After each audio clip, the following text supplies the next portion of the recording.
Friday, May 19, 1876. The New York Times. Aquatic sports. The oarsmen on Newtown Creek. The Biglin-Plasted crew in training for the centennial. Englehart's single scull practice.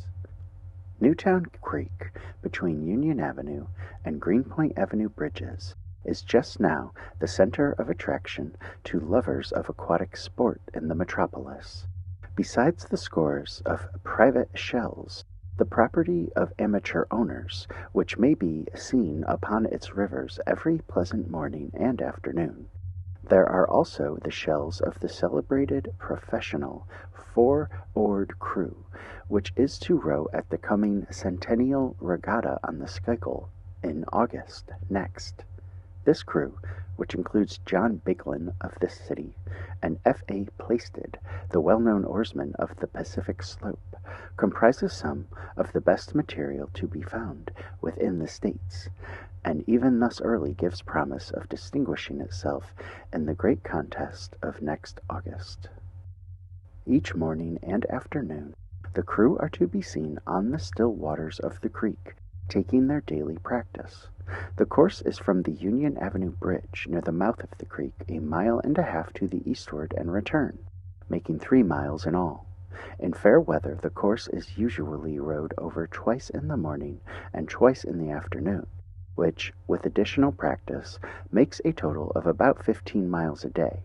The crew pull from 32 to 34 strokes to the minute, sometimes rising as high as 36. The boat is built of Spanish cedar, weighs 112 pounds, and is in every respect just such a craft as the one in which the Harvard crew rowed with the Oxfords in 1869.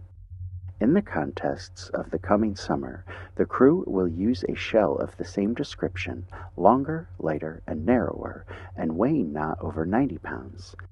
The crew's present headquarters are at Barnett's Boathouse on the right bank of the creek, a short distance below the Union Avenue Bridge.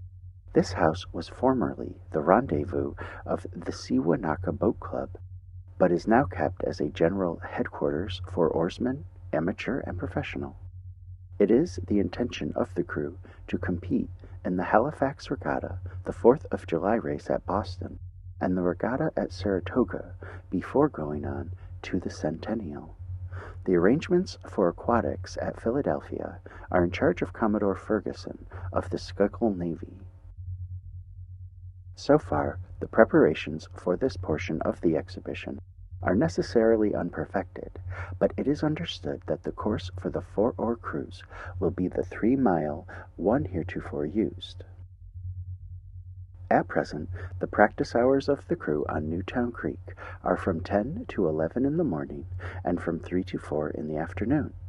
Hundreds of spectators watch their progress daily, and on Sundays, when swarms of shells of all dimensions are also out, the banks are lined with crowds of sightseers. In addition to the Biglin crew, the creek is patronized by several other rowing associations and large numbers of amateurs. The next attraction to the four-oar crew is Englehart, the single sculler, whose victories of recent years are fresh in the memories of the sporting public. Every pleasant afternoon, the skillful oarsman is to be seen cutting the waters of the creek with his diminutive shell, a constant example for the scores of imitators who follow in his wake and ready to acquire his methods. Biglin and Plasted of the four-oar crew are also in training for a pair-oared race for the Championship of America and $2,000. Their challenge has not been taken up. Both of these men will probably enter for single scull matches during the coming season.